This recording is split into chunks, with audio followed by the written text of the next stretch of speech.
சொர்ணாகிருஷ்ண பைரவ அஷ்டகம். தனம் தரும் வைரவன் தண்ணீரடி பணிந்திடின் தளர்வுகள் தீர்ந்து விடும். மனம் திறந்தவன் பதம் மலரிட்டு வாழ்த்திடின் மகிழ்வுகள் வந்துவிடும்.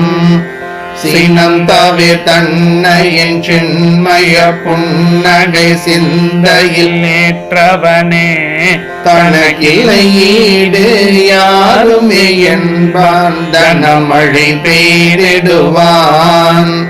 வாழ்வினில் வளந்தர வையகம் நடந்தான் வாரியே வழங்கிடுவான்.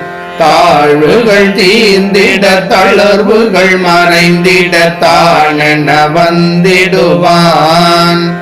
காழ்ப்புகள் தீர்த்தான் கானகம் நின்றான் காவலாய்